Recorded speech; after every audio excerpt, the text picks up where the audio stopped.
Ok, bonjour tout le monde.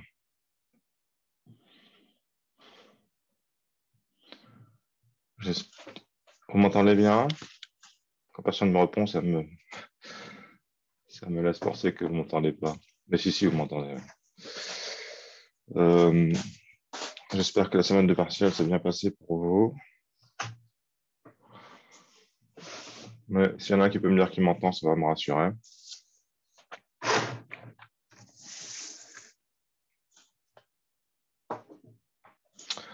Est-ce- Merci, Thomas. On continue donc ce distanciel. J'espère que vous n'êtes pas trop las d'être face à votre écran. J'ai eu une émission du Monde hier, là, où on disait que les étudiants, c'était dur pour eux déjà, premier confinement. Euh,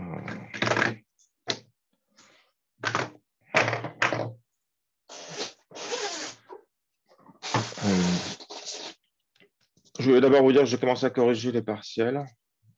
Euh, En fait, j'ai corrigé les trois premiers exos. L'exo sur le compteur là, du nombre de clics, là. Il y en a dans mon groupe. Chaque prof corrige son groupe, hein. Dans mon groupe, il y en a juste un sur 24. Bon, mais de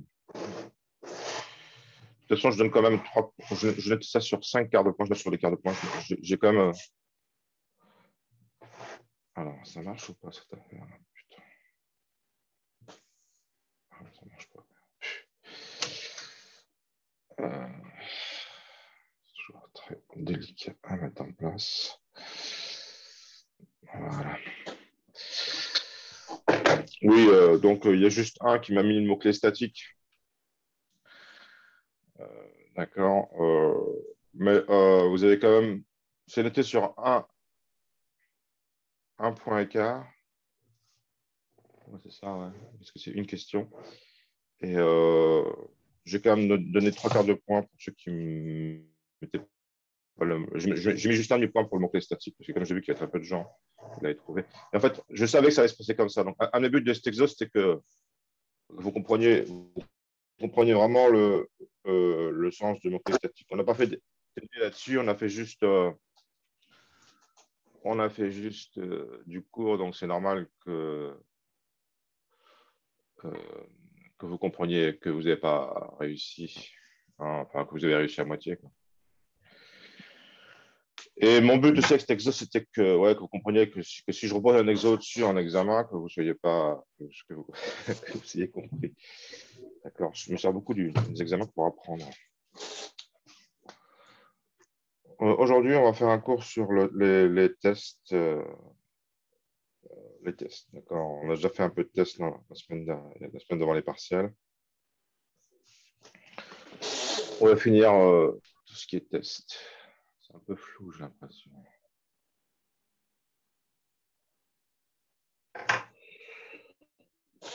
Oui, exact. Flou.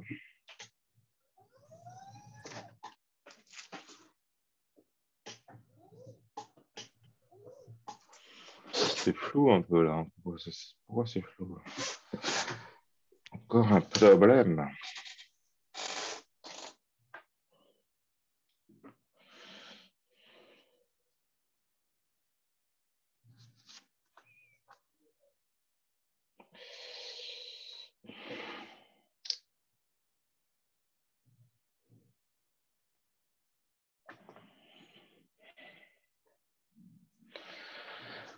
Alors, un problème de floutitude, ça va mieux là.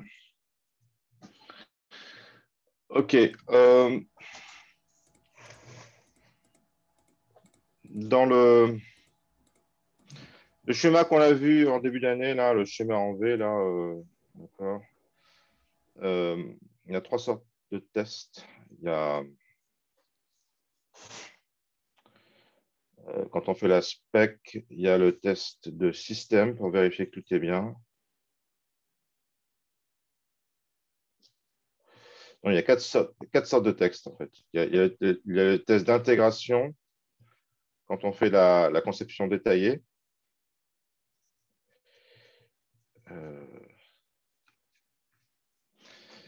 détail, non, conception architecturale, excusez-moi. Donc ça, c'est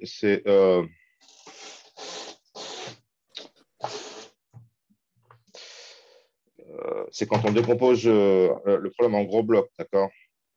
Vous, par exemple, pour votre projet, il y en a un qui va faire l'interface graphique et l'autre qui va faire le modèle architectural. Et quand vous allez mettre vos deux parties ensemble, ça va être les tests d'intégration. Il s'agit de faire des scénarios pour vérifier que tout se passe bien. Les tests de système, c'est pour vérifier que l'aspect est correct. Tout en haut, vous avez encore un test, c'est quand on fait le cahier des charges, c'est le test de l'utilisateur. Je ne me souviens plus comment il s'appelle, d'accord? Le test utilisateur en conditions réelles. C'est vraiment les conditions réelles. Mais nous, aujourd'hui, ce qu'on va faire, c'est juste les tests les plus élémentaires. C'est les tests qu'on appelle tests unitaires. Tests unitaires. Ça, c'est les tests. Hein. Et ça correspond à ce qu'on appelle la conception détaillée. En fait, c'est juste le codage. Mais on dit conception détaillée, ça fait plus classe. D'accord? Ça donne ça donne l'idée qu'on n'est pas en train de babasser comme des fous pour pondre une quantité de méthodes mal foutues. D'accord? On réfléchit à ce qu'on fait. Et on va tester ça. J'aurais dû écrire ça en rouge, d'accord? Bon, je mets ça en rouge. Bon, n'hésitez pas à intervenir pendant le cours. Hein. Ça rend le cours plus vivant. Hein, ne soyez pas des fantômes. J'ai envie de vous connaître, moi. J'étais content de vous voir à l'examen. Je ne savais pas ce que j'étais content. Il se passe des trucs bizarres avec ces trucs à distanciel. C'est que, je ne sais pas, on n'ose plus se montrer. Les étudiants ont peur de se montrer, j'ai l'impression.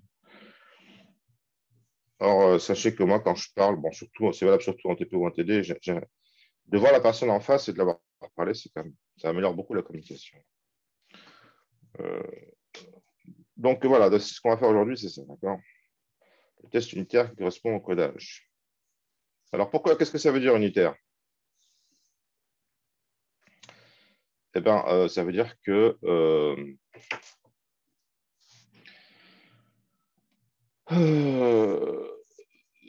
c'est une portée très limitée. D'accord? On teste juste une méthode.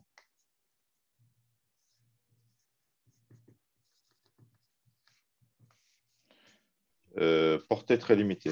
La plus limitée possible, en fait. Portée élémentaire, on va dire plutôt. Élémentaire. La plus élémentaire qu'on puisse imaginer, c'est quoi? Eh bien, c'est une méthode. On teste les méthodes séparément les unes des autres.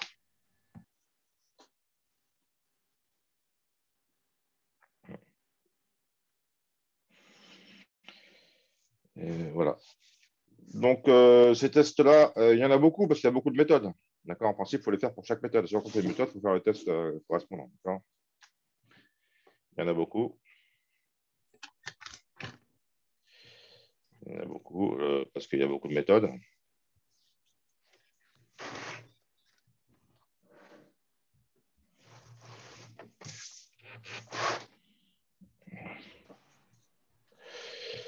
Donc,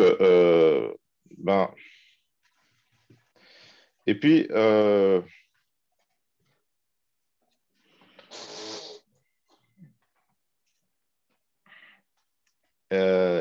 on les fait souvent. On les fait souvent. Pourquoi on les fait souvent, ces tests-là? Parce que souvent, les méthodes ne sont pas définies toutes seules. Elles utilisent d'autres méthodes. Elles appellent d'autres méthodes. Alors, il se peut que la méthode qui est testée ne marche plus, non pas parce qu'elle a été modifiée, mais parce que les autres méthodes qu'elle appelle ont été modifiées. Donc, si on modifie le code,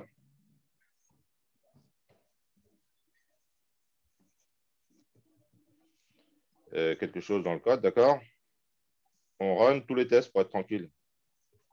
On run tous les tests pour être sûr que ça marche toujours. D'accord? Pas seulement le test de la méthode qu'on est en train de modifier.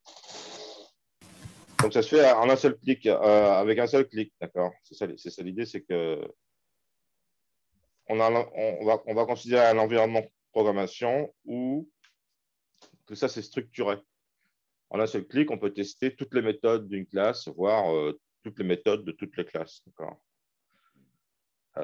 Parce qu'on a un environnement de test qu'on utilise.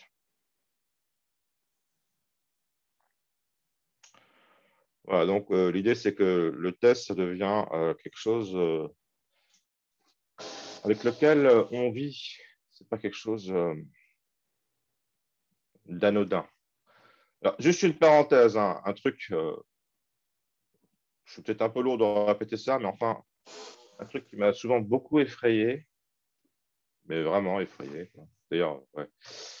J'ai souvent vu, moi, au cours des dernières années où je faisais le TTP de Java avec chez Thibaut, j'ai souvent vu, sans rire, des étudiants passer 2 heures à programmer sans rien tester. Parce que il y a les tests qu'on va voir aujourd'hui, les tests structurés avec des environnements, mais il y a aussi les tests tout bêtes que je vous ai fait faire jusqu'à maintenant. Hein. Je ne sais pas si vous avez remarqué, j'ai même posé ça en examen, en partiel, parce que je trouvais que c'était, comment dire, la base de la base, quoi. C'est quand vous... Donc les tests un peu, comment dire, bricolage que je vous ai fait faire jusqu'à maintenant, c'est que quand je vous ai fait programmer une méthode, je vous dis, bon, ben, maintenant, qu'est-ce qu'on va faire? Puis je faisais exprès de vous poser la question, qu'est-ce qu'on va faire maintenant pour que vous me sortiez? Ben oui, on va la tester. Quoi. Maintenant, vous avez pigé ça, je pense. Hein, quand je vous demande qu'est-ce qu'on va faire si on a écrit une méthode et que vous me répondez, ben, monsieur, oui, on va la tester. Quoi. Donc ça, c'est quelque part, c'est un peu des tests de bricolage parce qu'on les teste dans le code même. Hein, donc le premier truc pour systématiser les tests, c'est de séparer l'endroit où vous faites les tests et l'endroit où vous codez.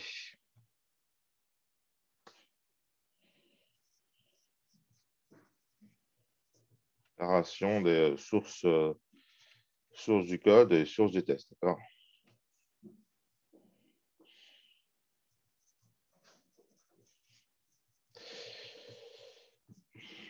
Alors, dans le cours, j'ai aussi l'idée, le terme régression, qui est un terme que je souhaite vous introduire. Régression, ça veut dire quoi? Test de régression.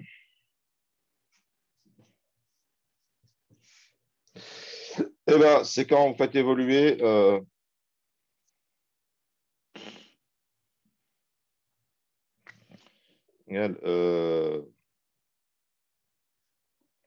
ça veut dire que on fait évoluer le code. On peut toujours évoluer le code, d'accord? On met à jour des nouvelles versions, d'accord? On vérifie que les tests marchent toujours. Une nouvelle version, d'accord?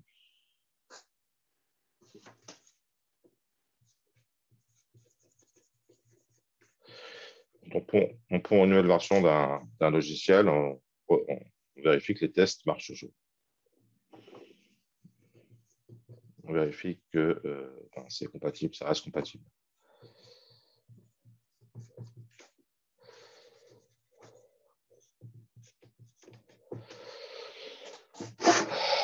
Voilà. Ben, ça, c'est très important. Compatibilité backward en arrière. Ça veut dire que tous les gens qui ont fait des trucs vont pouvoir toujours utiliser les trucs qu'ils ont déjà fait pendant des mois, voire des années.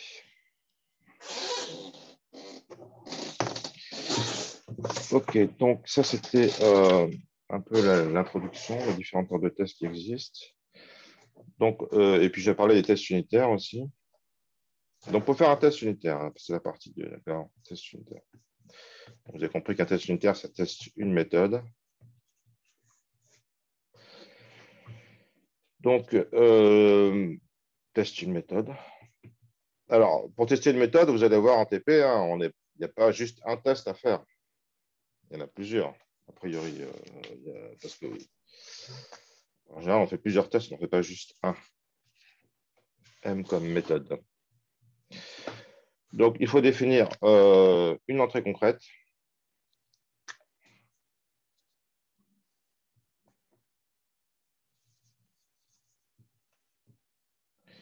Donc, les entrées de M.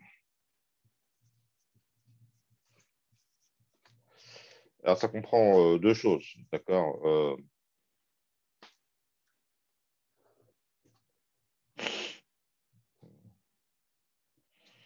Les paramètres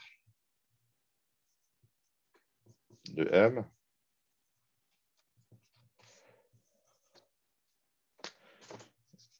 et une instance de l'objet de la classe où M est définie. Méthode M de classe C.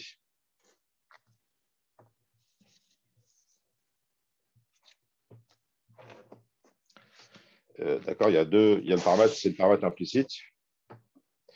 D'accord, une instance O de C. Un objet O, instance de C.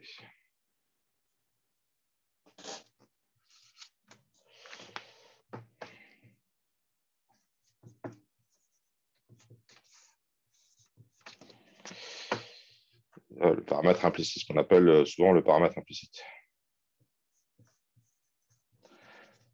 Paramètre implicite parce que on n'est pas obligé d'écrire ZIS. Hein. Vous, comme vous êtes un peu jeune dans la programmation de G, vous aimez bien écrire ZIS, mais on n'est jamais obligé d'écrire ZIS.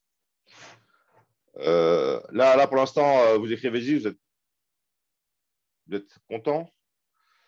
Ça fait bien d'écrire ZIS, mais d'ici quelques semaines, ça va faire un peu novice d'écrire ZIS. Ça fait un peu la personne qui ne sait pas trop, quoi. Vous voyez. Ça change de statut. Donc,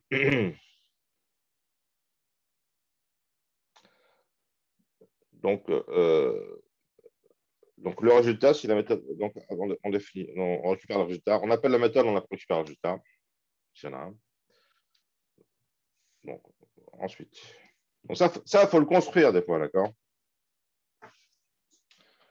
Alors, c'est sûr que si vous avez une méthode, si votre méthode calcule la racine carrée, ça ne va pas être compliqué à construire. Vous avez besoin d'un nombre entier pour prendre la racine carrée, d'accord? Maintenant, si ce que vous testez, c'est un circuit de formula avec un bolide qui se déplace dessus, je pourrais faire en TP, ben, il y a plus de trucs à construire. Et si vous testez un compilateur, ben, pour tester le compilateur, il faudrait carrément avoir des programmes à compiler, d'accord? Ça peut être vraiment un boulot non trivial de construire. Après, vous appelez votre méthode. On appelle la méthode.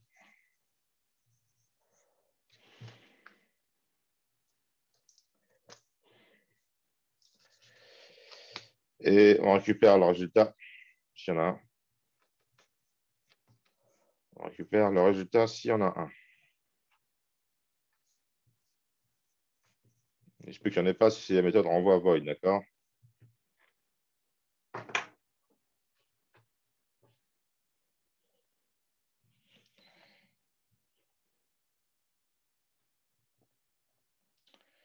Donc, ouais. Et donc, après, le test, il est défini par l'état attendu après l'appel. Nouvel état pour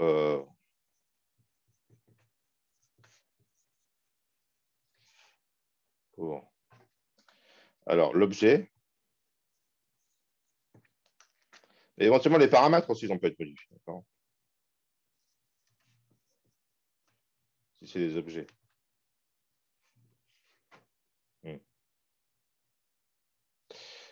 S'il y a un effet de bord.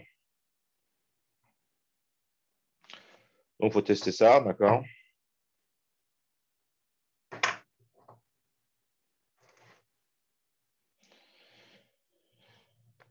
Donc, on teste donc la fin du test. Il faut vérifier que ça correspond à ce qu'on attend. Il faut vérifier que ça correspond avec ce qu'on attend.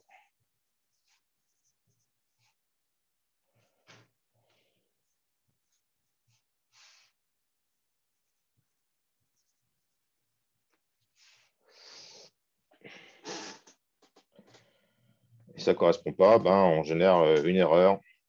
Enfin, le programme va générer une erreur.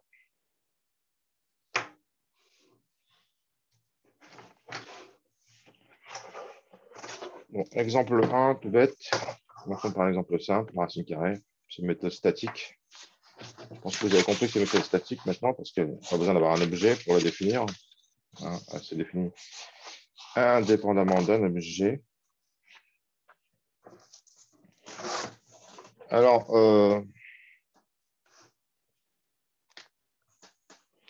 donc on va dire l'entrée et la sortie. Attends, je vais quand même écrire. Exemple 1, la racine carrée.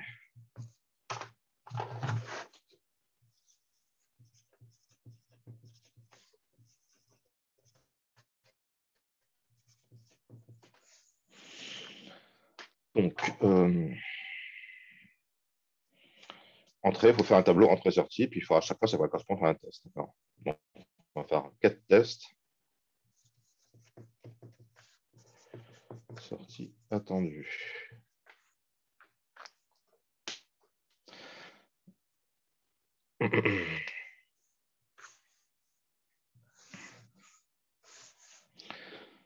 Donc, le premier test qu'on peut faire, c'est tester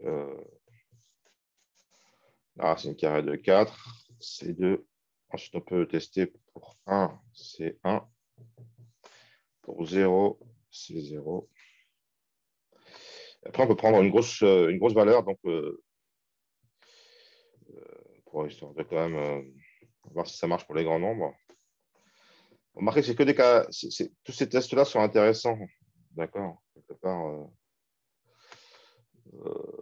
1 et 0 parce que ça ne bouge pas. 4 parce que c'est un petit nombre élémentaire. Donc, c'est une première idée que ça marche. Et après, on peut prendre un grand 2 puissance 20. Ça fait ce nombre-là. 8, 5, 7, 6. C'est 2 puissance 20. D'accord. Et la racine carrée, ça va faire 2 puissance 10, c'est-à-dire 1024. C'est à peu près 1 million, ça. Alors, déjà, là, je me permets de faire une petite parenthèse par rapport à ce que j'ai sous les yeux, à mon canevas de cours. C'est que si vous écrivez un test comme ça ne va pas marcher, d'accord? Vous calculez la racine carrée de 4.0, vous vérifiez que c'est égal à 2.0, ça ne va pas marcher. Pourquoi? Parce que ça ne va pas faire 2.0, ça va faire 2.00000000001, un truc dans ce goût-là, d'accord? Il va y avoir une erreur d'arrondi, fatalement, d'accord? Donc, ce test-là ne marche pas, d'accord? Soit on utilise des entiers, soit on convertit en entier, ça marche. Soit on faut tester l'égalité à epsilon près, d'accord? Pour que ce test marche,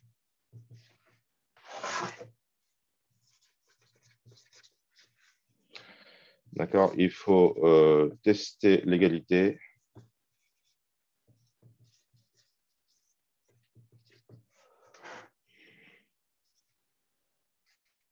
à epsilon près. Epsilon, c'est un tout petit nombre, d'accord? Genre 10 moins 7, d'accord? Epsilon égale 10 moins 7, un truc dans ce goût-là, d'accord? Parce que les calculs se font en précision limitée dans la machine.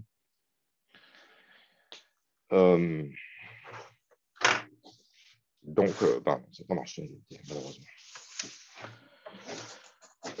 Donc là, on se rend compte que pour la thématique de vérifier que deux choses sont égales, c'est déjà une thématique en soi.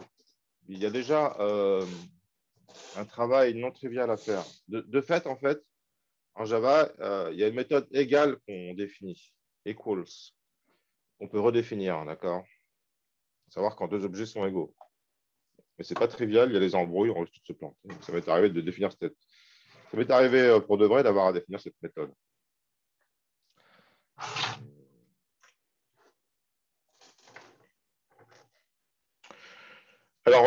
chacun de ces tests est intéressant. Vous voyez, quand on peut lire ces tests, on sent que c'est quand même quelqu'un qui a de l'expérience, qui a programmé ça. J'ai déjà dit, hein. 0, c'est un cas très particulier. 1, c'est aussi un cas très particulier. 4, c'est un premier exemple qui n'est pas complètement trivial. Et puis après, on prend un grand nombre. Donc, chacun a un goût intéressant. On ne va pas tester, on ne teste pas la racine carrée de moins 2. Pourquoi on ne teste pas la racine carrée de moins 2? D'accord. Pourquoi? Ce n'est pas défini. D'accord. On teste que. Donc, il faut vérifier les préconditions.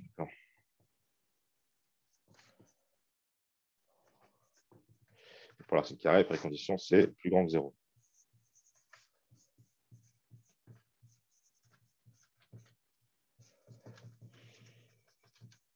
Je ne sais pas combien on est. Ça me donne une idée de savoir si mon cours il est bien ou pas. Une fois de plus, n'hésitez pas à m'interrompre. Là, j'ai ma fenêtre chat là, hein, qui est ouverte. Je répète n'importe quoi. Si un truc n'est pas clair, c'est pas très difficile que je raconte. Hein.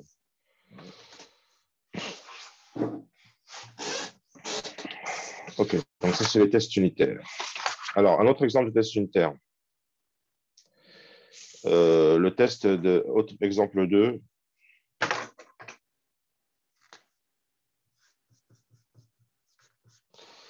D'accord, la méthode add de liste de l'interface liste.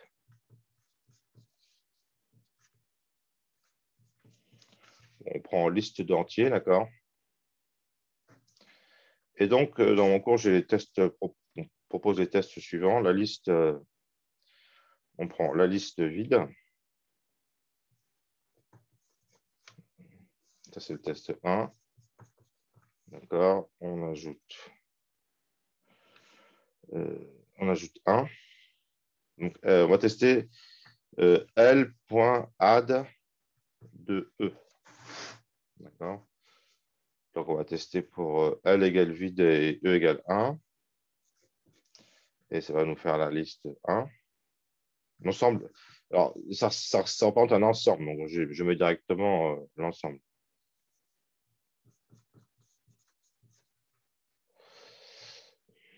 Donc, si elle est vide et qu'on ajoute l'élément 1, on va obtenir l'ensemble 1. Ça c'est un test où on part d'une structure vide, ce qui est bien souvent le cas. Hein. Ça, c'est un truc qui est intéressant que vous photographiez, c'est que bien souvent, quand on veut construire un truc, on part d'un truc vide. Ça semble assez évident, mais ça ne l'est pas tant que ça. On l'a vu dans le graphe, dans le TP sur les graphes. Hein, quand on construit un graphe, on commence par démarrer d'un graphe qui est vide, et puis on rajoute des sommets, puis on rajoute des arêtes. Progressivement. D'accord. Il y a une histoire de construction, de trucs. On ne construit pas ça de but en blanc. On peut aussi, quelquefois, hein. Dans le cas d'une liste, on peut démarrer directos avec une liste qui n'est pas vide. Hein. Mais en fait, derrière, il va y avoir un mécanisme pour les ajouter un par un. Alors, l'autre test, on peut faire deux autres tests avec une liste qui n'est pas vide et on peut prendre la même. Pourquoi on prend la même? C'est simplifier les tests. Du coup, on pourra réutiliser le même objet pour faire les deux tests. D'accord. Dans un cas, on va ajouter un élément qui n'est pas dans la liste, donc on va obtenir un ensemble plus grand. D'accord. Et dans l'autre cas, on rajoute un élément qui est déjà dans la liste, donc on va utiliser le même, on va récupérer le même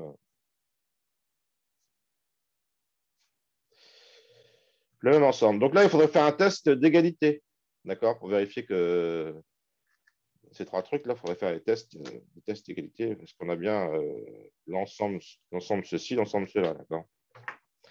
Mais si on ne veut pas faire un test d'égalité, on peut juste tester le cardinal. Le cardinal ici il vaut 1, le cardinal il vaut 4, le cardinal il vaut 3. Et pour faire vraiment vérifier ce qu'on attend et ce qu'on obtient, d'accord, il faudrait faire un test d'égalité. Un test d'égalité entre ensembles.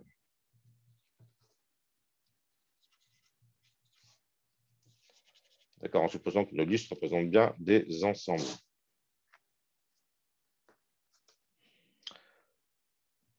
Enfin, voilà, il y a un truc à implémenter pour vérifier qu'on c'est bien, on a bien récupéré ce qu'on attend. Je n'ai pas trivial non plus à faire ce qu'on. Les questions, ce que j'ai raconté jusqu'à maintenant, ça va? Ça vous plaît? J'en suis à une demi-heure de cours.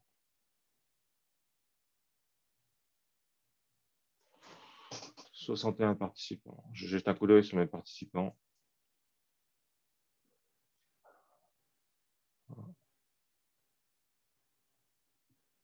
C'est drôle, je vous ai vu dans un éclair ou partiel. Maintenant, il y a quand même quelques noms que j'associe à des images, mais pas beaucoup, quoi. Bon. Suite. Suite.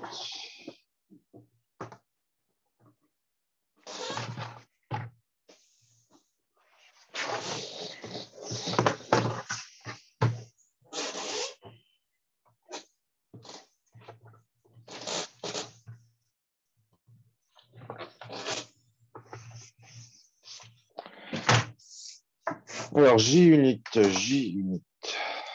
L'outil, maintenant, je vais parler de l'outil qui s'appelle JUnit. Alors, J pour Java. Je commence par J, en général, ça veut dire Java. Et Unit pour test unitaire.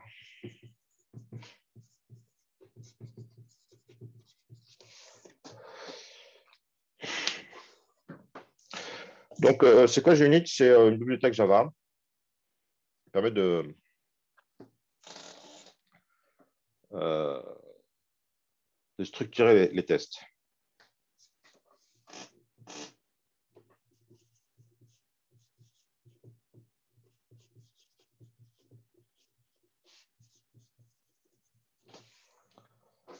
Pour structurer les tests.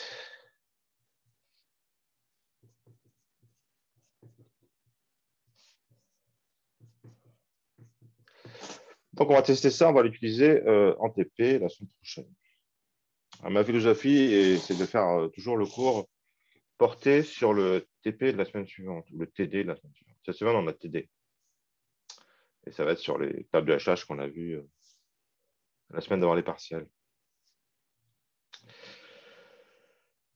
Donc, ouais.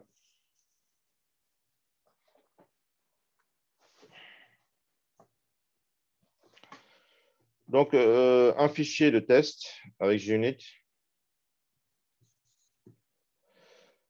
Si par exemple, un fichier de test contient une classe. Une bête classe, d'accord. Donc, par exemple, en TP, vous avez un fichier vect.java. Je mets un V majuscule parce que c'est la classe vect, d'accord. Elle gère les vecteurs. Elle gère des vecteurs à deux coordonnées, des vecteurs 2D, d'accord. Elle les ajoute, elle les retranche, elle les initialise. Donc, pour tester cette classe, eh ben, le fichier de test, ça va être une autre classe qu'on va appeler tout simplement vect, de la classe qui est testée. Et puis, on va rajouter le mot-clé test, comme ça, on sait de quoi on parle. On passe des tests de vect. D'accord? C'est un fichier aussi Java. On peut donc exécuter. Euh,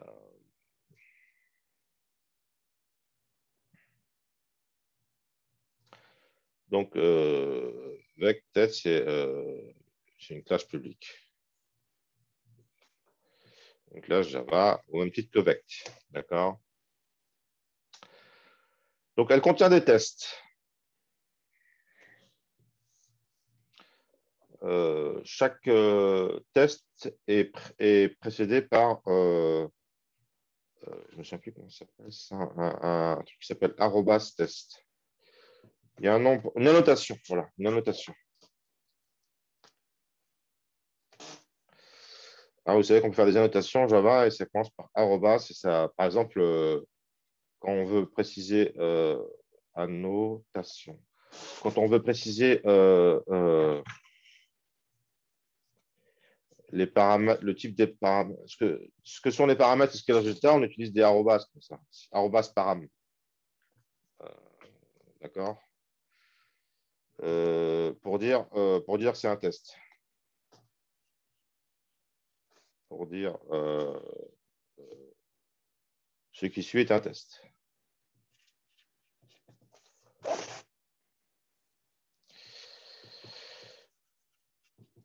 Arrobas test, ben oui, c'est tout bête. Et après l'arrobas test, vous allez avoir toujours une méthode qui prend rien, qui renvoie rien.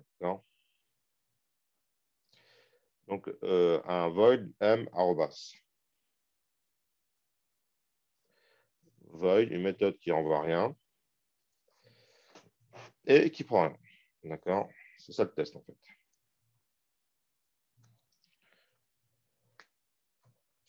Le test en question.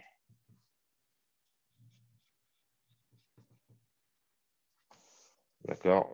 Pas de paramètres, pas de résultat.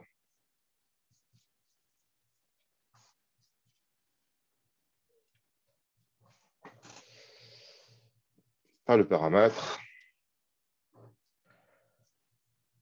Pas de résultat. Bah oui, parce que c'est juste du code à exécuter, hein, pour ça. C'est juste pour ça. Donc, comme j'ai dit tout à l'heure, en fait, qu'est-ce qu'elle va, elle va consister en quoi? La méthode M, elle va définir, initialiser les objets, construire, déclarer, puis construire les entrées. Comprenez ce que ça veut dire, construire, d'accord? Ça veut dire instancier si on a des classes, d'accord?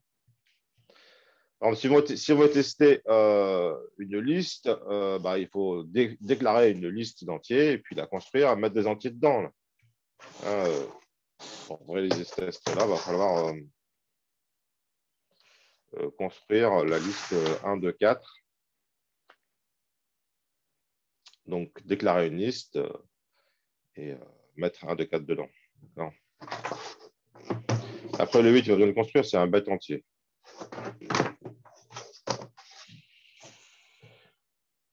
Ensuite, comme je disais tout à l'heure, hein, appeler M.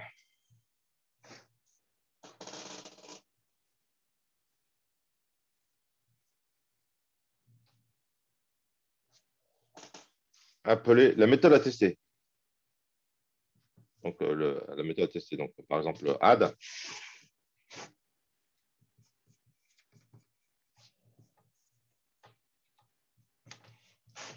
Donc là, c'est L égale 1, 2, 4.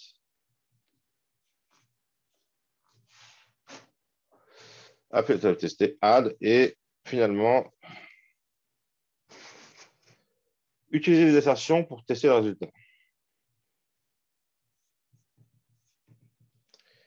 Utiliser des assertions. Alors, je mets ce mot-là en rouge.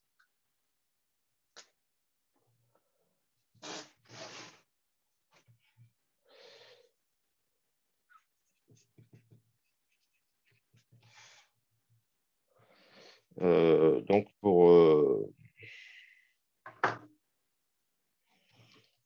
vérifier le résultat.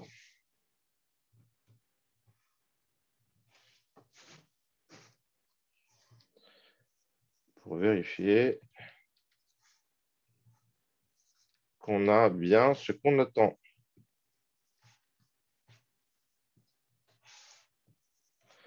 Alors, il y a plein d'inserts différents. Je vais vous donner. Le cours, là, je vous donne un cours propre là, sur le campus. Là,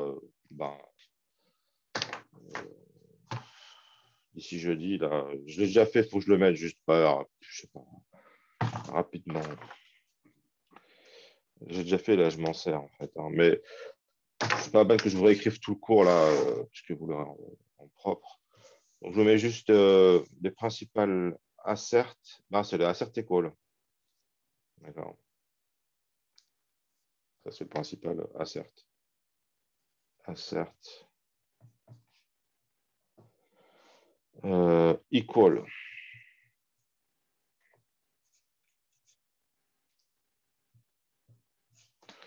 Donc, object A, la signature, c'est ça. On peut lui passer n'importe quelle paire d'objets. D'accord. Object B. Et ça renvoie un booléen, bien sûr. Bah, tous ces asserts, si on voit des boulins, c'est pas bien que je le mette. Alors, ce test si les deux objets sont égaux. Bah, si c'est des entiers, ça va tester si les deux entiers sont égaux. Alors, si c'est des listes, qu'est-ce que ça va tester?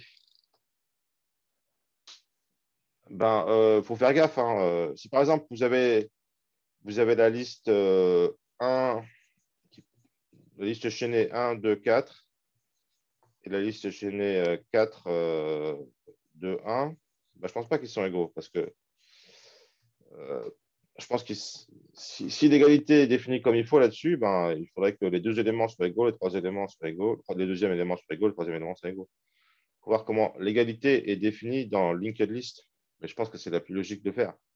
Donc, il ne suffit pas que les ensembles représentés soient égaux pour que les linked lists soient égales. Donc, si vous faites le test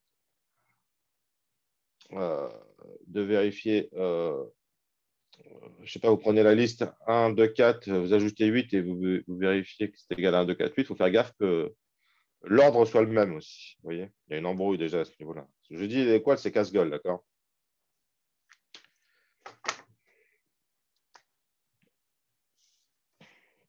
Casse-gueule. Des fois, j'utilise des termes familiers parce que parce que ça ne me fait pas peur. Puis ça vous fait un choc émotionnel profond.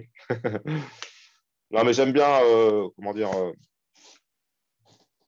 oui, j'aime bien choquer. C'est un défaut que j'ai d'ailleurs, un défaut humain que j'ai, mais je m'en sers pour enseigner parce que je considère que quand on retient les trucs, quand on a un petit, des émotions, qu'elles soient positives ou négatives. Donc, c'est le principal à certains calls, d'accord? Alors, mais on peut faire aussi des assert true. Et on peut faire aussi des assert. Alors, je commence par ça, assert sem, pour bien voir pour voir la nuance. Il y a aussi un assert same. Alors, ces méthodes assert, elles vous viennent aussi avec JUnit. Elles sont définies dans le package, dans la bibliothèque JUnit, d'accord? Dans le package JUnit, d'accord? Vous avez du code qui structure les tests, mais vous avez aussi des asserts, d'accord? Ils sont là-dedans, je pense. Peut-être, je ne suis pas sûr de ce que je dis. Hein. Peut-être pas. Bon, assert sum, ça prend deux objets, encore une fois. Mais alors, du coup, ça va répondre oui si euh, si c'est les mêmes objets.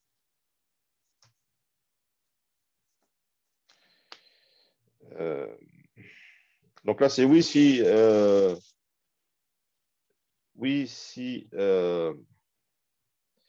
les objets A et B représentent le même truc.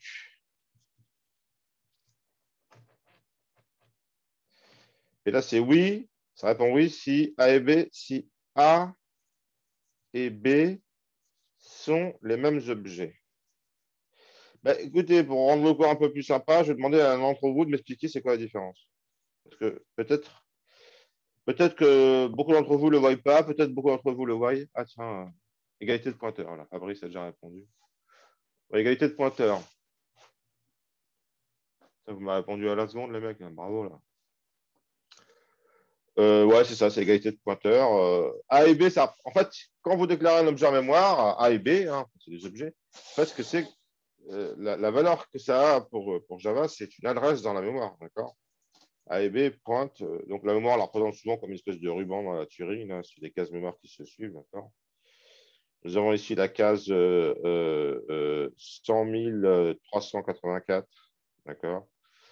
Ici, c'est la case 100 385, c'est de l'après. On a, c'est écrit en hexadécimal, pas en décimal.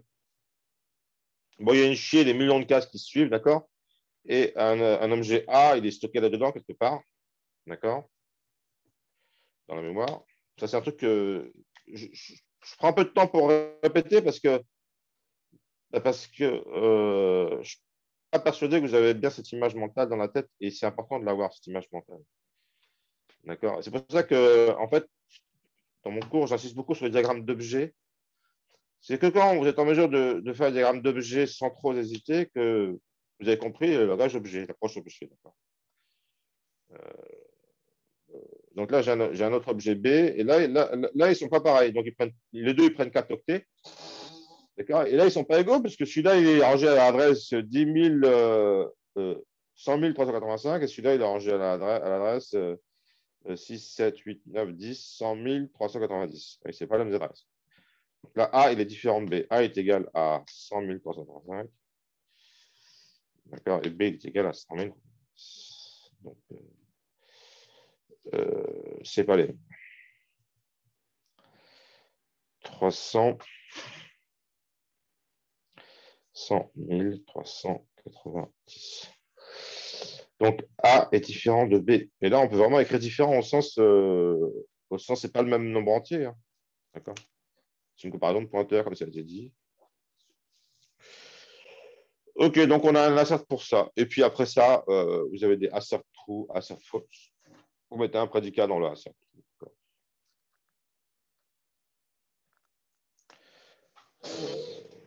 Vous avez aussi, je le mets ici parce que j'ai plus de place, là, assert true, assert false. D'accord, d'un booléen.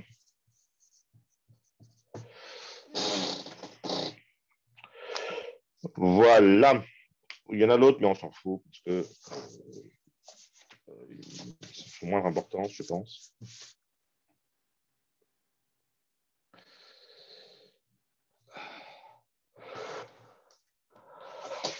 OK.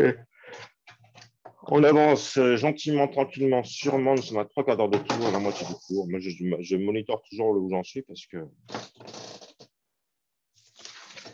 Alors, donc je vous dis tout à l'heure, des fois, ça peut être.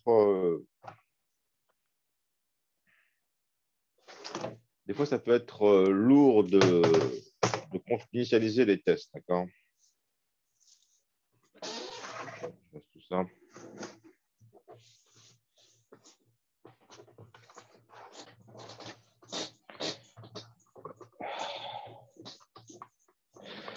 Par exemple, pour les voitures de course, pour tester le circuit Formule 1 ATP, d'accord?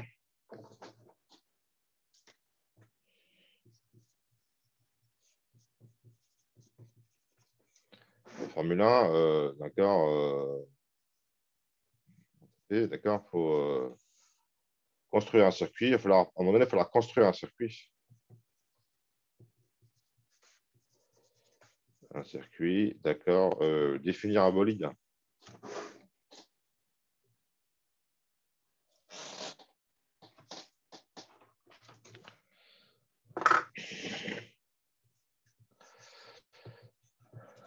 Un bolide, c'est une voiture qui va vite. Hein. Il est appelé comme ça, Thibaut, donc je conserve cette appellation bolide, je trouve ça marrant. Mais en même temps, les étrangers comprennent pas. C'est pour ça que c'est comme un bolide, c'est une voiture qui va vite, genre une Porsche ou une Ferrari. Donc, tout ça, ça prend, je sais pas moi, 4-5 lignes de code, d'accord.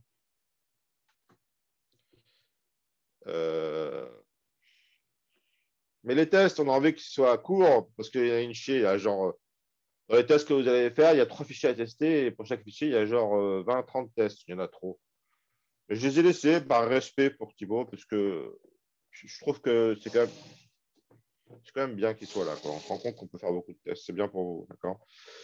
Euh, je me permets de modifier ce qu'on m'a transmis que si j'en suis vraiment une bonne raison pour le faire. Donc, si j'ai 30 tests et que chaque test, je suis obligé d'écrire 4-5 lignes pour me définir les objets que je vais tester, c'est lourd. Ça fait un fichier de 150 lignes d'un coup. 30 multiplié par 5.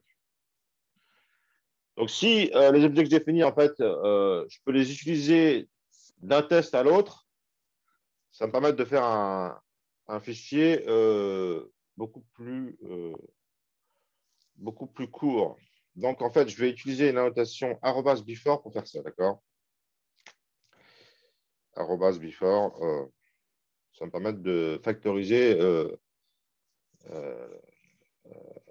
ce qui est construit, d'accord? D'accord. Ici viennent vient, ici vient, ici, donc construction d'objets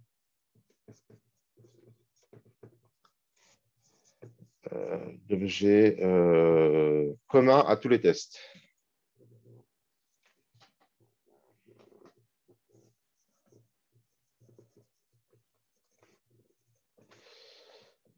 Voilà, donc ici, on va écrire donc circuit C égale nouveau circuit, donc, un nom de fichier, d'accord, parce que les circuits sont stockés dans un fichier, en fait, sous forme alphanumérique, avec des chaînes de caractères qu'on peut ouvrir, c'est sympa, on peut les éditer directement comme un fichier texte. Et puis après, bolide B égale nouveau bolide. Là, il faut mettre une vitesse initiale, une position initiale, donc en position initiale. D'accord, B.vitesse égale, on peut donner une vitesse, etc. Voilà, encore quelques trucs à faire. Et tout ça, en fait, quand on veut tester, on peut réutiliser le même objet à chaque fois pour tester. Donc, on n'a pas besoin de répéter. D'accord. Après, dans le test, on aura juste une ligne à écrire. D'accord. @test1. D'accord. On écrira b.accelerate. D'accord.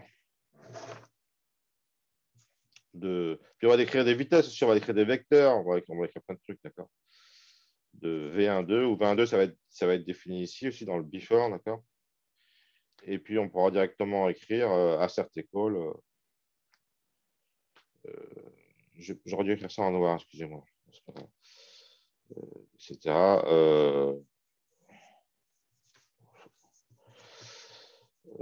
D'accord. V1.2, c'est défini aussi ici, d'accord. New vector. New vect ben, de 1, 2. C'est pour ça qu'on l'appelait V1.2. Parce qu'une vitesse, c'est deux coordonnées. Et là, après, on teste assert equal. Assert equal. Est-ce qu'on a besoin d'accord assert equal. De b.vitesse. Et puis, est-ce qu'il faut là, un autre vecteur. Et hop, on a fait le test. On passe au test suivant. Ça, c'est un test. On passe au test 2, etc. On écrit une chier comme ça. On pisse du test, si vous voulez. C'est ce qu'il a fait Thibaut. C'est-à-dire que la notion de test devient une notion un peu banale et non plus une sorte. Il faut enlever la barrière mentale que vous pourriez avoir à écrire des tests, d'accord. Parce que souvent, quand les étudiants sont lancés, il y a une caractéristique majeure de l'ordi, c'est qu'il vous fait partir sur une autre planète. Hein. Quand vous êtes en face d'un ordi, je connais bien ce phénomène, d'accord. On n'a plus les pieds sur Terre, on part dans un univers imaginaire et dans cet univers-là, tout est bien, tout est lisse, tout est bon, d'accord. Donc, quand moi je demande à des étudiants ATP de tester leur truc, ils disent mais ça va, ce que j'ai fait, c'est bon. On va me tester. Bah non, l'erreur humaine, il faut tester, quoi. Et en fait, donc, l'étudiant a toujours une barrière mentale. Il n'a pas envie de tester. Et c'est pas seulement chez l'étudiant, chez tout le monde. Hein. Je parle des étudiants parce que, comment dire, je ne cherche pas à vous déprécier, hein, c'est pareil pour moi. On pense souvent test comme du temps gaspillé. C'est le contraire. Quand vous testez au fur et à mesure que vous programmez, vous gagnez du temps, d'accord, parce que vous validez les trucs. Et en plus, vous apprenez au fur et à mesure, d'accord. Parce que si vous ne testez pas au fur et à mesure que vous programmez, vous allez faire 15 fois la même erreur. Alors que l'erreur, si vous la repérez au moment où vous la faites, quand vous allez continuer à reprendre l'écriture de votre code, vous n'allez plus la faire. Parce que vous allez comprendre votre code plus profondément. Vous allez comprendre comment il faut faire au fur et à mesure que vous le faites. Donc, ça va plus vite de tester. Donc, faut arrêter. Le principe de ces units, c'est que le test devient partie intégrante de la programmation. Programmer, c'est tester quelque part. À tel point que, on va voir, ça vient maintenant, ça ouais, développement dirigé par les tests. Ouais, ouais. Donc, on va voir le développement dirigé par les tests. Ça va être, je fais une super transition là. Donc, en fait, dans chaque fichier, vous avez 25 tests, d'accord. Les fichiers que vous aurez à. Alors, on s'en mêle les pédales dans ces tests-là, d'accord. Il y en a tellement qu'on n'arrive pas à les lire, on n'a pas envie de les lire, il y en a trop. Il ne faut pas s'effrayer, d'accord. Je vous expliquerai la méthode pour pas sombrer, pour ne pas se noyer dans tous ces tests-là. OK, donc là, le arrobas before permet de factoriser l'initialisation, la partie initialisation. D'accord. Bon, vous avez aussi un arrobas after qu'on n'utilise jamais. Donc, l'arrobas before pour initialiser.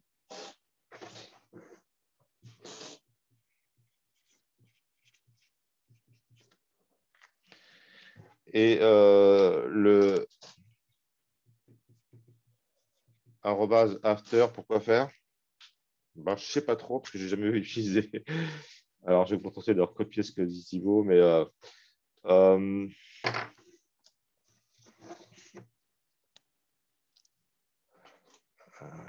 oui.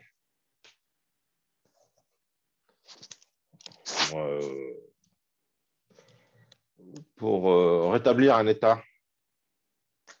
Je dirais c'est pour rétablir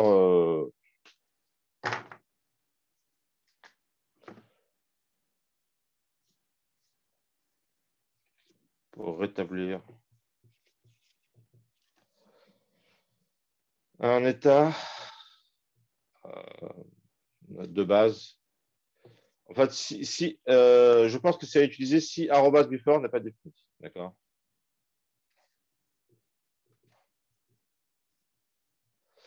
Si vous utilisez arrobas before, c'est vachement simple, puisqu'on prend à chaque fois de 0 et on construit, mais ça prend du temps. Alors, ce que vous pouvez faire plutôt, c'est vous avez des objets, vous les modifiez un peu pour tester un truc. Si jamais vous les avez modifiés, vous voulez enlever la modif que vous avez fait pour vous ramener à l'état de base. Dans ce cas-là, vous faites un arrobas after. Mais en fait, non, je ne sais pas trop à quoi il sert. Je l'ai carrément viré de. À un certain endroit, je l'ai enlevé parce que je trouvais que ça ne servait à rien de vous bourrer le crâne avec des trucs qui ne sont pas vraiment utiles. Enfin, je n'ai jamais vu l'utilité, moi, en tout cas. Mais bon, ça doit sûrement avoir une utilité.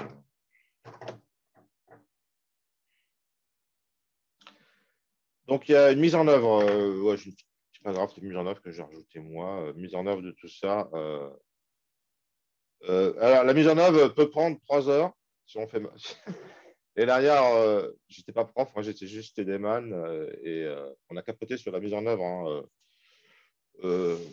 donc, ça veut dire quoi, mise en œuvre? Ça veut dire, en fait, vous êtes sous votre IntelliJ ou sous Eclipse. Ça marche sous IntelliJ et sous Eclipse, d'accord? JUnit, ça marche pour les deux, d'accord? Donc, je vous mets un paragraphe sur la mise en œuvre dans le sujet UTP. Et ce qu'il faut savoir principalement, en fait, il y a 2 trucs à savoir. Bon, d'abord, pour tester Toto, vous faites un fichier Toto-test, j'ai déjà dit, d'accord, tester Toto avec Toto-test. Tester Toto.java, ben, vous faites Toto-test, créer Toto-test.java. Bon, ça, on n'est pas obligé, hein. C'est juste des conventions simples. Alors, vos fichiers Toto, c'est dans un répertoire en général qui s'appelle source, d'accord? Je devrais réserver le verbe pour écrire du code, d'accord? Et ça, c'est un répertoire source test. D'accord? C'est-à-dire que c'est un autre répertoire spécial. Un dossier, on appelle ça plutôt qu'un répertoire. C'est un dossier spécial. D'accord? C'est-à-dire que vous allez dire, en tout cas pour IntelliJ, je pense aussi pour Eclipse, sauf que pour Eclipse, je ne me souviens plus comment ça se passe. Ça fait quelque temps que je n'utilise plus Eclipse. Mais pour IntelliJ, il tend à vous le créer de lui-même, ce répertoire, mais si jamais il n'est pas créé, vous le créez vous. Il n'est pas obligé de s'appeler SRC test, il peut s'appeler ce que vous avez envie. Hein. Simplement, il faudra sélectionner et lui dire mark directory as source test. D'accord?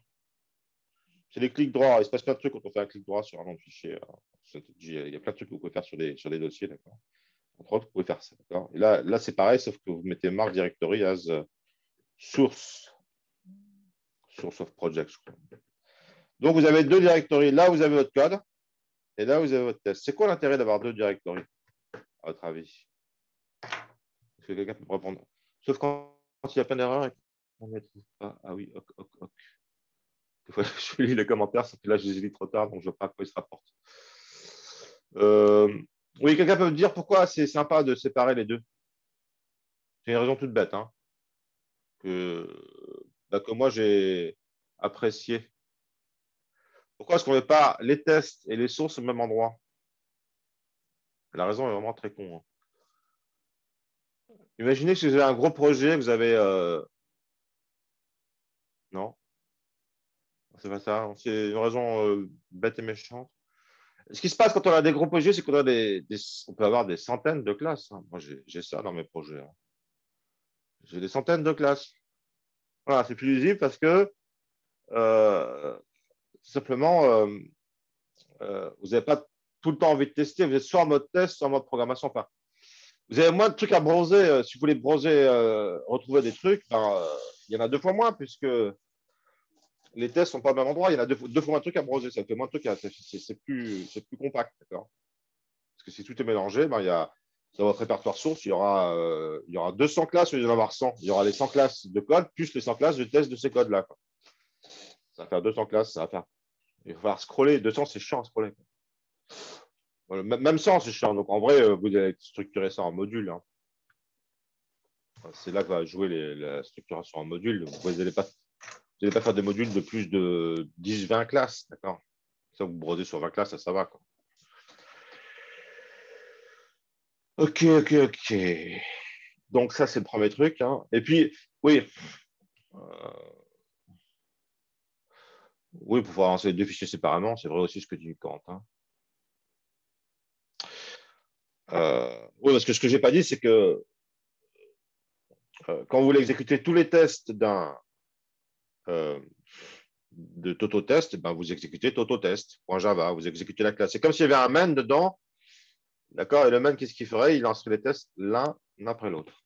Donc, vous pouvez exécuter une classe TotoTest, vous pouvez l'exécuter. Et si vous le souhaitez, vous pouvez aussi tester chaque test individuellement. Tout ça, ça avec des clics droits dans le code.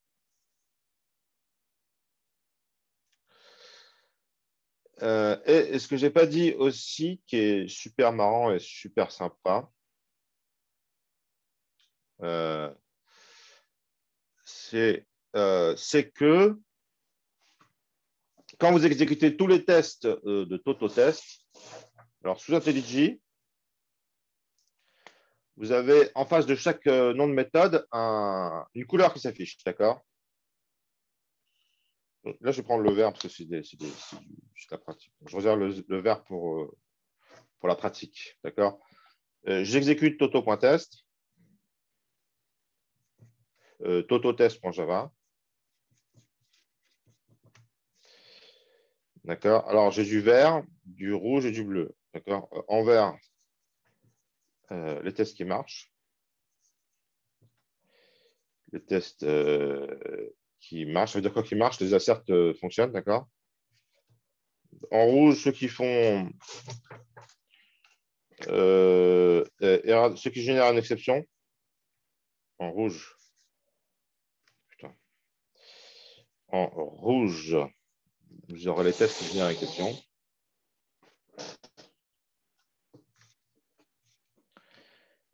Lève des exceptions. Et puis vous avez en jaune, donc il y a trois couleurs. Sous IntelliJ, sous Eclipse, je crois qu'il n'y en a que deux. Il ne distingue pas les rouges et le jaune. Alors, je n'ai pas de jaune pour mes marqueurs, donc je vous le mets en bleu, en jaune. D'accord. Les tests qui ne marchent pas. D'accord. Ne marchent pas. Donc, les asserts ne marchent pas. Alors, ce qui est cool, c'est qu'avec equal, il vous dit la différence. D'accord. Bon, assert equal, il vous dit on a ça d'un côté et ça de l'autre. D'accord. Écrit les différences. Vous avez directement une information que vous voulez, en fait. D'accord. Si vous calculez racine carrée de 4 et que vous trouvez 2, vous ne trouvez pas 2, il va vous dire ah ben non, c'est pas 2 qu'on a trouvé, c'est 1,99999. Il va dire ah bah oui, effectivement, ouais. Vous allez comprendre que ça ne marche pas. C'est pas parce que racine carrée ne marche pas, c'est parce que ça arrondit, quoi. OK. Et alors, dans la mise en œuvre, donc il y a un truc. Pourquoi je dis qu'il faut prendre 3 heures? Parce que l'an dernier, en fait, j'ai carrément pas réussi à faire le TP du tout, pratiquement. Pourquoi?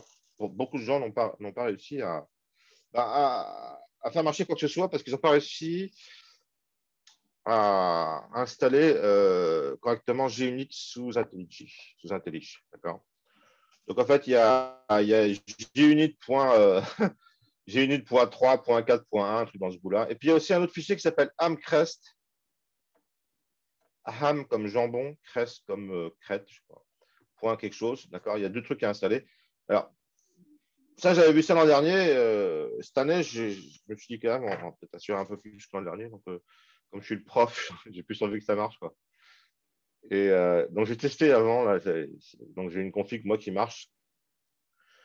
En ayant récupéré ces deux bibliothèques, bah, je les ai clairement récupérées sur le net, mais je ne pas être nécessaire, en fait, je pense. Je pense qu'elles viennent de base aussi, quelque part, mais pour serrer les boulons, je les ai récupérés sur le net, je les mettrai dans votre archive.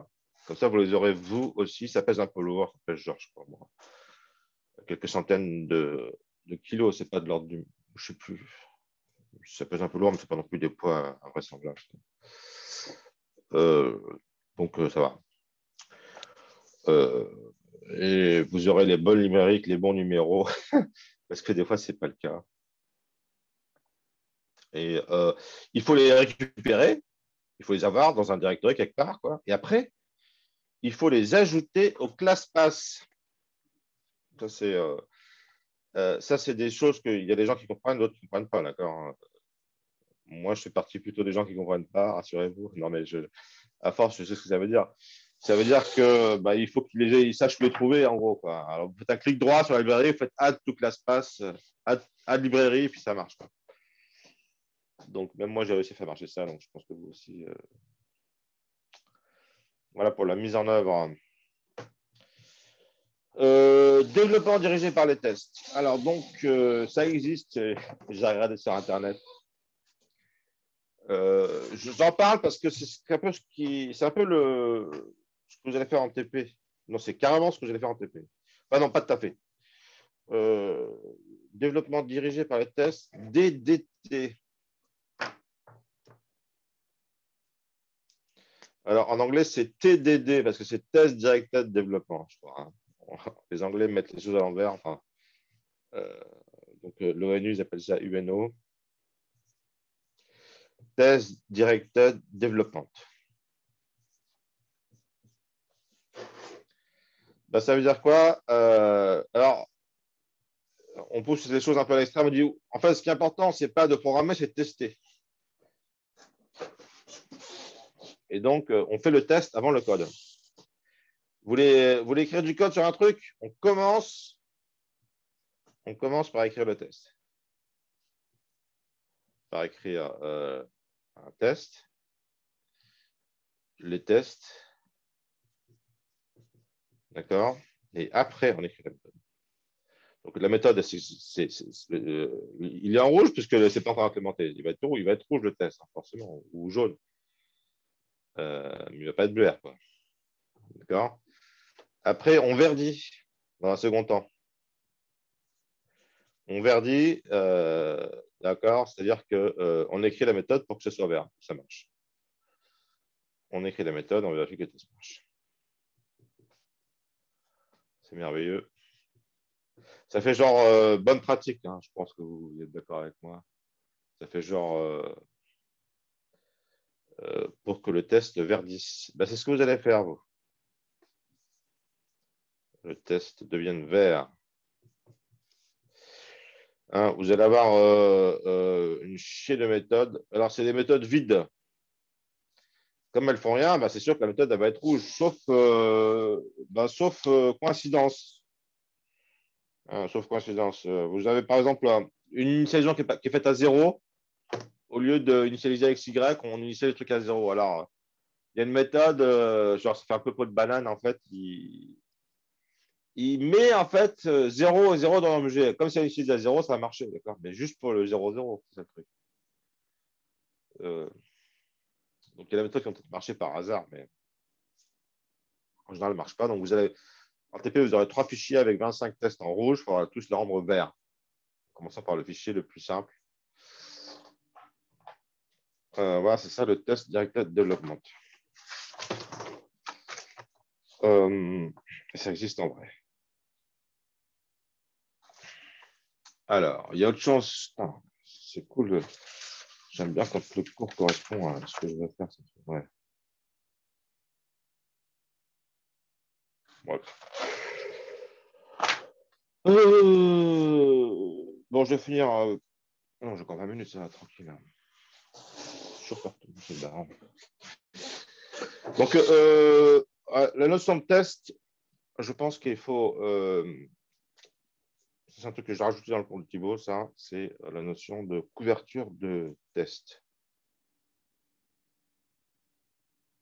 Couverture de code. Couverture de code.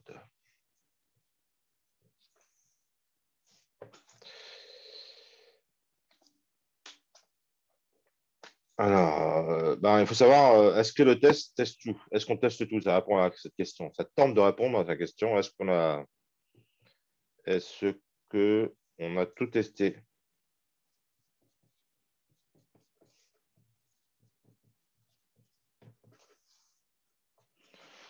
C'est une question super importante. Hein. Super, super importante. Pour vous donner l'ordre d'idée, hein, le test, c'est vraiment une discipline en elle-même, en fait. Hein. Il y a des gens qui travaillent 100% dans la recherche sur les tests. C'est tellement important.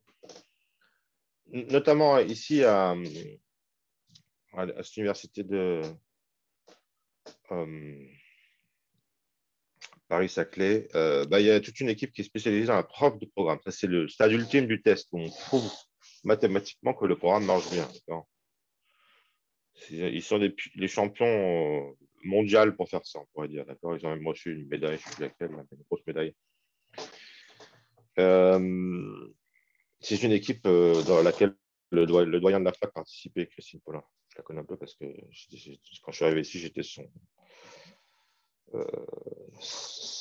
faisais les télés de son cours. Donc, entre la preuve de programme et donc la question, c'est est-ce qu'on a tout ici, c'est vraiment une question importante. Et il y a un autre truc que je voulais dire à ce sujet, c'est que il y a le fameux bug du Pentium, ça fait penser à ça en fait, le bug du Pentium. Le Pentium, c'est un processeur qui a vu le jour il y a, je sais pas, un truc comme, je pense, pas de conneries, 20 ans, peut-être un truc comme ça, de l'ordre de 20 ans, peut-être 23, 24. C'est un pros, d'accord, un processeur, le Pentium. Un processeur d'il y a à peu près peut-être 23 ans. D'accord. Ouais, à cette époque-là, le Pentium, c'était le must. Avant le Pentium, les laptops, j'avais du mal à faire de la vidéo. Ils ont commencé à faire de la vidéo après le Pentium. Et bien, il y a un bug, c'est Pentium, mais un bug très limité, d'accord? Pour une certaine opération arithmétique, je ne me souviens plus laquelle, d'accord? En nombre flottant, d'accord, une certaine opération arithmétique. Arithmétique. En flottant? En flottant, d'accord. Manquer de précision, c'est juste vraiment un truc. Donner un résultat à peu près correct, mais à peu près seulement, quoi. D'accord. Si j'ai une bonne mémoire, c'est juste ça. Et donc, en fait, ils n'avaient pas testé suffisamment exhaustivement comment dire, cette opération-là en question. D'accord. S'ils l'avaient fait, ils auraient repéré le bug. Comme tous ces bugs-là, imaginez des millions, voire des dizaines de millions de machines avec un processeur buggé. Ils ont perdu une masse de fric énorme là-dessus, quoi.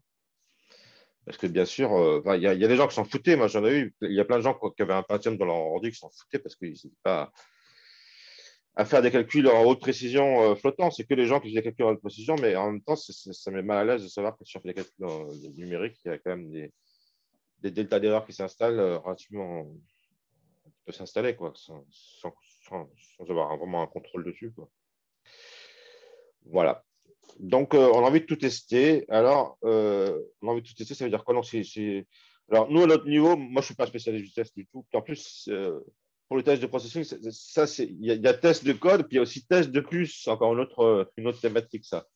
D'accord? Test de puce, test de processeur, c'est une thématique en elle-même, d'accord? Nous, on fait test de code, c'est un peu différent. Donc, en fait, on peut considérer la couverture des fonctions. Est-ce que toutes les fonctions sont appelées? Des méthodes, on va dire plutôt, d'accord? Parce qu'on a testé toutes les méthodes. La couverture des instructions. Est-ce que toutes les exécutions sont exécutées? D'accord. Couverture des points de test. Ça, c'est moins évident. Est-ce que chaque test a-t-il été vrai une fois et faux une autre fois? A-t-il été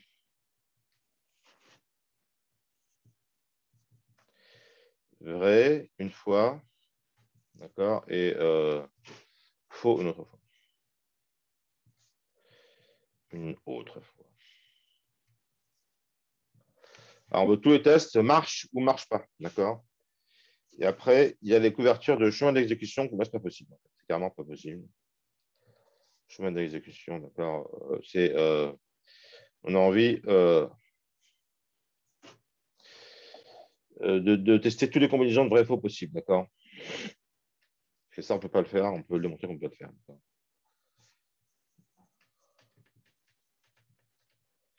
Combinaisons de tests. Parce que certains tests sont liés entre eux. Il y a des tests qui vont jamais marcher.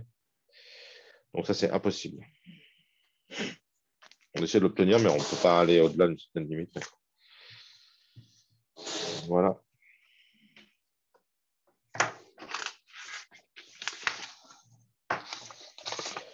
Donc là, j'ai un exemple de test. Là, d'accord. Il part printf this, il barre plutôt qu'un printf note.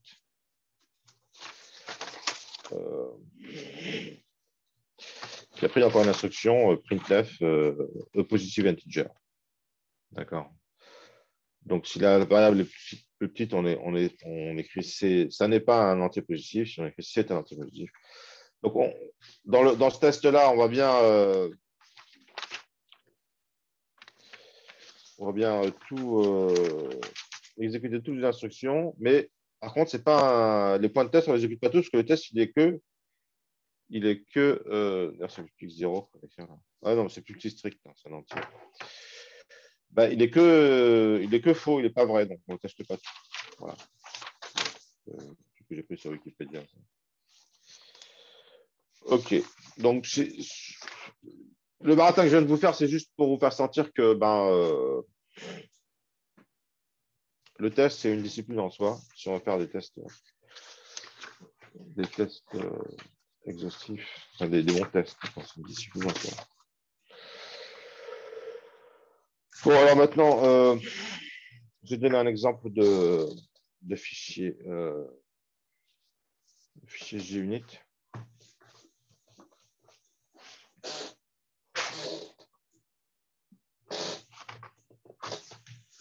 Est-ce que je réécris tout?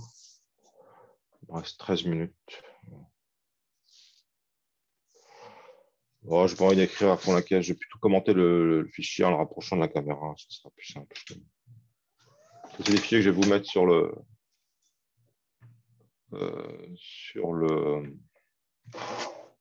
campus. Donc voilà comment ça se passe. Hein. Ah oui, il faut importer les.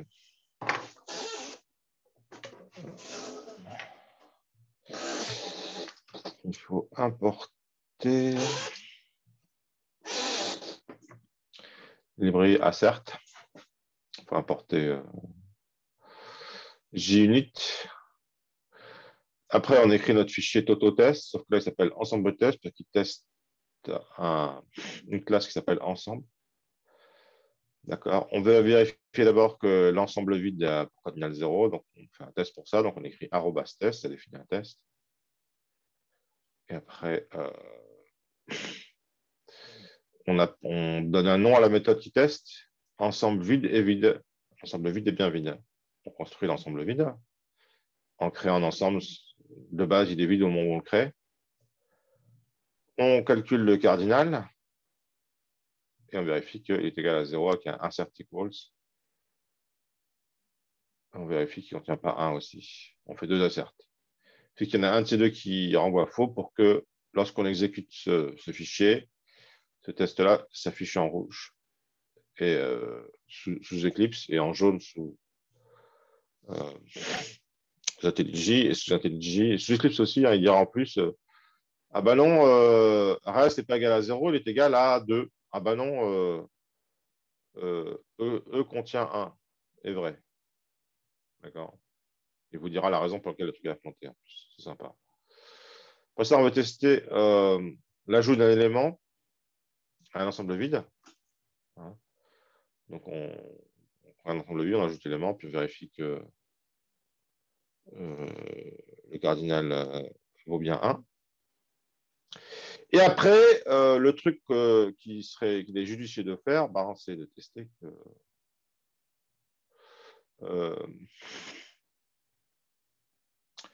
si l'élément est déjà présent, l'ensemble n'est pas modifié. Donc, on commence par ajouter 1, puis on rajoute 1 dans la foulée. Et on va fixer toujours égal à 1, ne pas ajouter deux fois 1.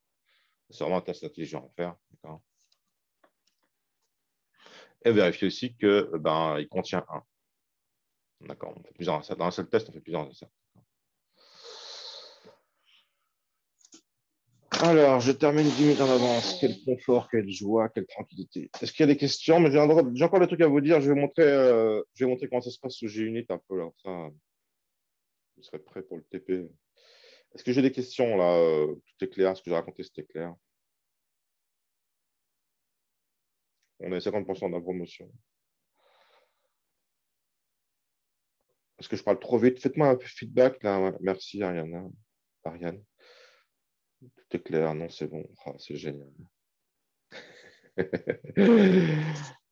Beaucoup de questions. Bon, je fais une petite démo du coverage là. Parce qu'en fait, sous Eclipse, non, sous IntelliJ, vous avez des outils pour le coverage. Je vous montre un peu comment ça se passe sous IntelliJ. Donc, alors, qu'est-ce que je vais faire? Je vais faire un share screen.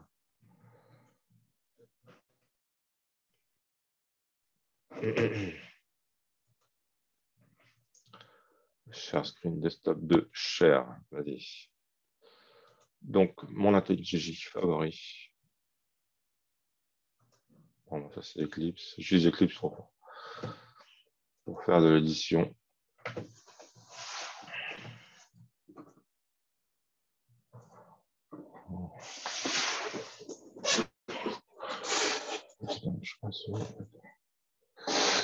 Donc, vous voyez ce que je vois ou pas?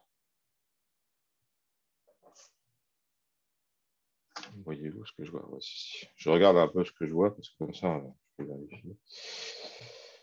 Donc, ma fenêtre de Project Structure, ouais. Dans Project Structure, quand je fais Project Structure, j'obtiens avec le file Project Structure. Il faut voir que j'ai bien mes deux librairies dont je vous parlais, Amcrest-core 2.2, Ginut-4.13.2. Point source, ces deux librairies, elles sont bien dans mon. Pour vérifier, je fais file, code structure. Elles sont bien dans mon truc là, et pour vérifier, je fais file, code structure, project structure. Voilà. Et pour les mettre dedans, en fait, je les ai rangés dans. Ils sont quelque part là dans mon dossier. Là. Je suis allé les chercher, puis j'ai fait un clic droit, j'ai fait add librairie. En fait. On peut aussi faire le add librairie depuis ici, je pense. Project structure, on peut faire un add librairie là, je pense. Voilà, plus add file or directory to library. Attach file, ouais. Ça, ouais. Donc moi, je vous conseille ceux qui sont, comment dire, ceux qui en veulent, là, ceux qui viennent en TP aussi, parce que tout le monde ne vient pas en TP. Hein. Bon, je m'en affole pas trop parce que je conçois les TP pour que vous puissiez les faire tout seul. En fait, c'est le stade ultime du TP où le TP-man ne sert plus à rien. D'accord. Euh, Je ne sais pas si j'ai raison, si j'ai tort. Mais, donc, enfin, si vous voulez venir et participer, surtout pour les gens qui sont un peu faibles, ben, essayez de mettre en place ce truc que ça fonctionne, d'accord? C'est-à-dire, vous avez tous vos fichiers là.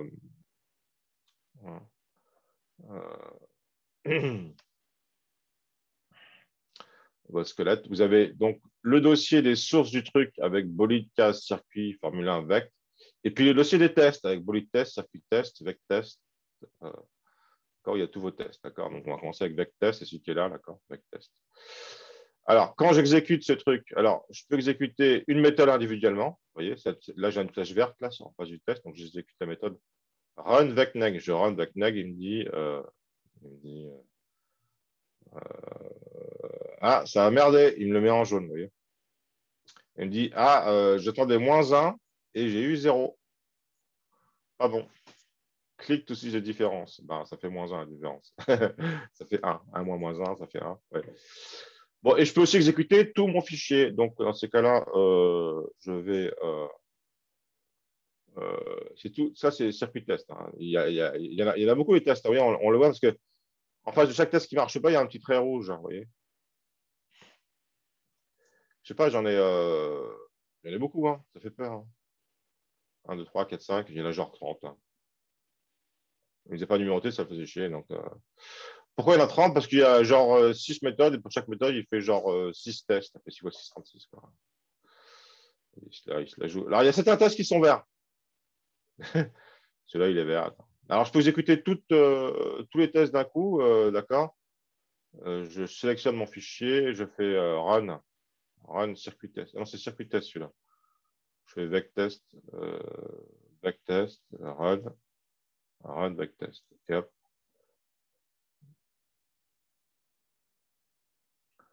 Et là, dans cette fenêtre-là, il me met tous les tests qui merdent, bah, presque tous, mais il y en a 6. Il me met qu'il y en a 46 tests. Il y a 46 tests qui ont foiré et 6 qui ont réussi par hasard. D'accord? Et tous les tests, les 46, donc en tout, il y en a 52 dans ce fichier. Hein. Il n'y a pas 36, il y en a 52. Donc, double non égal, il a réussi, je ne sais pas pourquoi. C'est un coup de hasard, en fait. Hein. Il y a certains tests qui réussissent, mais c'est des coups de hasard. Il ne faut pas que vous ayez peur avec tous ces tests qui foirent, parce qu'en fait, quand vous allez corriger une seule méthode, je vous le dis déjà, parce que ça me fait suer. Chaque année, les étudiants, ils suent sans eux, restent à scotcher pendant une demi-heure. La raison pour laquelle tous ces tests foirent, c'est tout simplement parce que les méthodes sont vides, y compris la méthode principale, le constructeur. Le constructeur de vect, au lieu de mettre x dans x.x et y dans y.x, il met 0 dans les deux. D'accord. Forcément, ça ne marche pas. Quoi. Il y a rien qui marche à cause de ça. Vous corrigez ça, vous mettez x dans x.x, y dans y.y, et d'un seul coup, vous avez la majorité des tests qui vont devenir verts d'un coup. D'accord.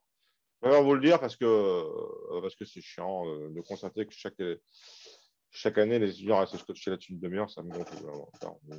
Pas de truc que vous ferez. Donc, plutôt que de. Alors, voilà comment vous allez faire pour, pour tracer votre route en TP. Vos tests, vous allez bien sûr les lire.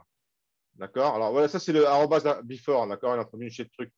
Alors, au lieu de mettre un arrobas before, il a mis ça comme des attributs de la classe vectest. C'est pas clean. D'accord. Je pense que ça aurait été mieux de faire des arrobas before. Mais bon, je n'en veux pas. C'est un mode corrigé à la limite. Il y a un arrobas before. Vous aurez un arrobas before là, par exemple, dans circuit test, là, il s'est pété parce que c'est plus logique de le mettre là. Il y a vraiment du truc à faire. D'accord. Il y a une idée de bolide à mettre en place. Il y a des trucs, il y a une carte à construire, il y a un tas de trucs à faire. C'est pas juste des variables à définir comme dans Vectest. C'est juste des variables qui sont définies, des variables bêtes et cons. Là, pour tester un circuit, il y a vraiment du calcul à faire, quand des boucles, des machins. Donc, quelque part, c'est justifié de mettre un arrobas fort, plus qu'ailleurs. Dans le bolide aussi, je pense qu'il y a un arrobas fort. Donc, oui, j'étais en train de vous dire, OK, vous les lisez, vos tests, là. Ils sont là, les tests. Vous les lisez pour essayer de comprendre ce que fait la fonction. D'accord. euh, donc, euh, tous les tests avec égal, ils testent quoi? Ben, ils testent la méthode égale. Et qu'est-ce qu'ils vous dites? Ils vous dites que Là, il dit V00 égale V.0. Là, il dit pareil, en fait, dans l'autre sens, quoi. Là, il dit V12 est égal à V12. C'est gentil, ouais, c'est gentil, ça. Mais oui, c'est con, en sens où c'est un peu simpliste. Et là, c'est pas égal. Ah bah oui, V12 n'est pas égal à V21. Oui. Mais en fait, qu'est-ce que ça vous apporte quoi de lire ce test? Ça vous apporte de comprendre ce que fait égal au cas où vous ne l'auriez pas compris. Égal, qu'est-ce qu'il fait? Ben, il teste que le x de l'un est égal au x de l'autre, le y de l'un est égal au y de l'autre. C'est ça qu'il faut écrire, d'accord? Une fois que vous avez compris ça, vous arrêtez de lire vos tests, d'accord? Vous allez avoir une fonction égale et vous la mettez, vous la positionnez, d'accord? D'accord. Vous dites, ben, un vecteur est égal à, le vecteur est égal à moi si son x est égal à mon x, si son y est égal à mon y. Vous mettez ça, c'est deux lignes de programme, et d'un seul coup, tous vos tests deviennent verts. Donc, vous n'effrayez pas avec tous ces tests. C'est la raison pour laquelle les étudiants passent un temps vraisemblable à faire marcher ce TP, c'est qu'ils s'effrayent de tests. D'accord. Vous effrayez pas sur ces tests, d'accord. Vous carburez avec du jaune à fond la caisse, et le jaune s'en va par bloc par charté de 20 ou 30 à chaque fois. Là, vous avez 4 ou 5 corrections à faire, et c'est bon, c'est ce qu'il faut. Les tests vous servent à comprendre ce que font les méthodes. Vous ne vous concentrez pas sur les tests, vous lisez les tests juste pour comprendre ce que fait la méthode. Au cas où vous ne l'auriez pas compris, parce que le nom de la méthode, vous avez déjà la méthode qui s'appelle add, ce qu'elle fait, elle additionne. Une méthode qui s'appelle sub, ce qu'elle fait, elle soustrait. Je veux dire, le nom de la méthode, déjà, vous indique déjà ce que ça fait pour VEC. Donc, VEC.test, je vais mettre 5 minutes pour le faire. Si vous êtes, ce qui risque de prendre le plus de temps, c'est d'installer tout le truc pour que ça marche, d'accord. C'est ça qui risque de prendre le temps. C'est pour ça que c'est bien que vous fassiez avant le TP. Comme ça, en TP, vous carburez, vous êtes content, d'accord. Ça fait plaisir de carburer en Java. Allez, bon, je vous remercie pour le cours est fini. Je ne pense pas que vous avez plus de questions parce que vous n'en avez pas tout à l'heure déjà et que j'ai rien dit de plus extraordinaire. Donc, je m'arrête là. Je vous souhaite un bon TP pour la semaine prochaine sur les tests. C'est un TP sympa parce qu'en plus, le circuit de Formule 1 est sympa. D'accord. Et ben ouais, non, mais il fait beaucoup de TP super sympa. Et puis je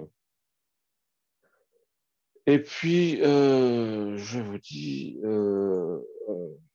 à tout de suite pour mes étudiants. Donc, on va faire un TP euh, euh, pile. Et on va se connecter sur notre bon vieux ordi de la salle 336. Grosse nouvelle. On va essayer. Prenez une pause d'un quart d'heure. Je vous revois dans un quart d'heure. À tout de suite. Allez, salut. Merci. Ah, ça fait sympa d'entendre.